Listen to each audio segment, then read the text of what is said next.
Hey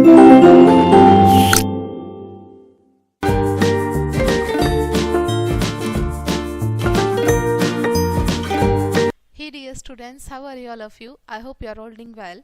So today we will start our chapter number 11 in English grammar and our chapter name is articles a and n the. आज के हमारे chapter का नाम है articles और articles हमारे तीन होते हैं ए एन और द. आज हम इनका यूज सीखने जा रहे हैं. तो चलिए स्टार्ट करते हैं अपने लेसन के और समझते हैं कि ये जो हमारे आर्टिकल्स हैं तीनों, इनका इस्तेमाल हम कहाँ कहाँ पे करते हैं. यानी कि जो हमारे तीन स्पेसिफिक वर्ड्स हैं इनका यूज भी अलग अलग तरीके से होता है. तो हमें पता होना चाहिए कि इनका यूज हम कहाँ कहाँ पे करते हैं. तो चलिए समझते हैं.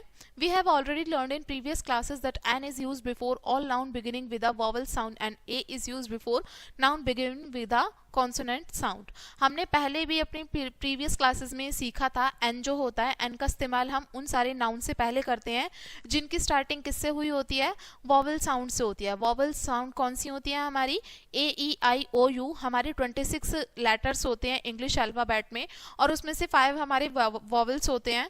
वॉवल्स के होते हैं हमारे कौन कौन से, ए ई आई ओ यू. और जो हमारे रिमेनिंग अल्फाबेट लेटर्स होते हैं वो सारे हमारे कॉन्सोनेंट होते हैं. तो नाउन जो भी जिनकी शुरुआत में क्या आ जाता है, हमारी वॉवल साउंड आती है, वॉवल्स आते हैं, उनके स्टार्टिंग में हम क्या लगाते हैं, उनके साथ में हम एन का यूज करते हैं. और जितने भी सारे हमारे नाउन हैं जिनका स्टार्टिंग किससे होती है, कॉन्सोनेंट से होती है. कॉन्सोनेंट हमारी रिमेनिंग अल्फाबेट है और उनके साथ में हम ए का यूज करते हैं. ये हमने पहली क्लासेस में सीख चुके थे. अब यहाँ पर बोला है स्टडी द फॉलोइंग. अब इनको पढ़िए. ए कैट, एन एग, यहाँ पे ई जो है वॉवल है इसलिए यहाँ पर एन का यूज हुआ है. सी जो है यहाँ पे ये कॉन्सोनेंट है इसलिए यहाँ पर ए का यूज हुआ है. A watch and elephant.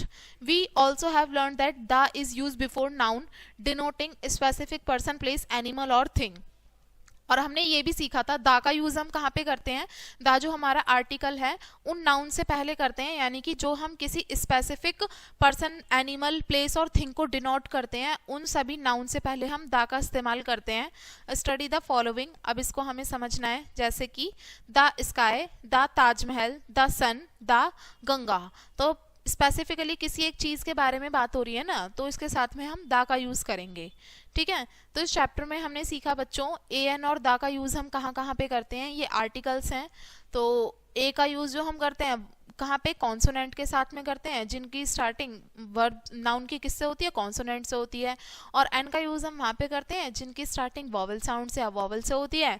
और दा का यूज हम उनके लिए करते हैं जहाँ पर हम किसी स्पेसिफिक, किसी पर्सन, प्लेस, एनिमल और थिंग के बारे में बात करते हैं, वहाँ पे हम दा का यूज करते हैं.